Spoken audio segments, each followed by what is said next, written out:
Ben McKee, Patrick Brown, GoVols 247 here inside of Neyland Stadium because the weather has once again hit after Tennessee's home opening 30-13 win over Austin Peay. And Patrick, a win's a win, but that was not a pretty win, and it seemed to start with the passing attack with Tennessee's offense.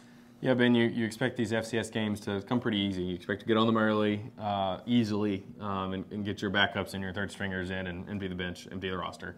That didn't happen tonight. Tennessee was in a four-quarter game. I mean, this was a sluggish performance from the jump for Tennessee. Austin Peay came in here fired up, and they came in playing aggressively, going for fourth downs, and Tennessee kind of maybe struggled a little bit to sort of respond. And really the offense just sort of was never in a groove, and that was sort of uncharacteristic from what we've seen a lot under Josh Heupel with this program. Yeah, and Josh talked after the game about there not being any deep shot opportunities, and that's why you saw Tennessee have to take what they were being given. But he did say that there was plenty over the middle of the field that they needed to take advantage of, and I'm sure there's a lot of blame being put on Joe Milton right now, but it just was not on Joe Milton. Josh Heupel talked about, yes, Joe needs to make better throws here and there, but the receivers need to step up. They dropped passes. They weren't necessarily running the best or the right routes at certain points. And then also the protection up front broke down a time or two as well. So it's not just one person. It's several different units, and whatever needs to happen has to happen going forward because they got to get this thing going. Yeah, the running backs look good. I think that's the positive on offense. We talked about the negative, but I mean, yeah, you look at the very start of this game. The first play for Tennessee on offense is a throw that Joe Milton makes to Brew McCoy that's a little bit behind him but catchable. That's a play that's got to be made, whether it's a little bit better of a throw, better catch. 2 plays later, Milton throws high to Squirrel White, 3 out to start the game. McKee Castles had a drop. Squirrel White had another one. There were some throws there that Milton needed to be more accurate with, particularly over the middle of the field.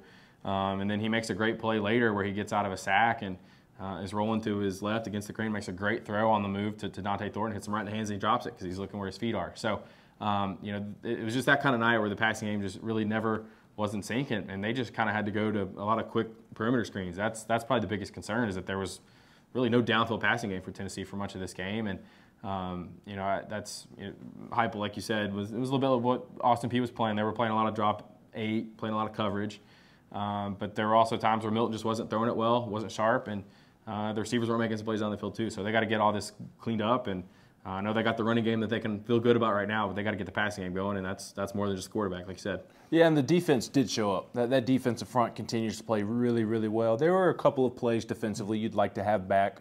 More of a mixed bag from the secondary this week compared to that Virginia game. But up front with the defensive front, Tennessee's defensive line continues to wreck shop, and Aaron Beasley continues to play out of his mind. Yeah, I mean, 7 sacks, 14 tackles for loss, I believe, in this game. Pretty good. James Joseph and James Pierce Jr. I just did I think they did on the broadcast too. James Pierce Jr. and Joshua Josephs both each had a sack. Josephs would have had 2, but Heupel took a penalty that you asked him about, and he got a chuckle out of sort of taking away one of Joseph's sacks. But yeah, Aaron Beasley was everywhere. We wondered, about the young guy stepping up at linebacker, and we saw a lot of those guys tonight with Elijah Herring, Arion Carter, Jeremiah Thielander, I think, played a lot. We saw Caleb Perry as well, but Aaron Beasley's the guy, man. That guy had, I think, 9 tackles, 5 tackles for loss, 2 sacks. He was everywhere.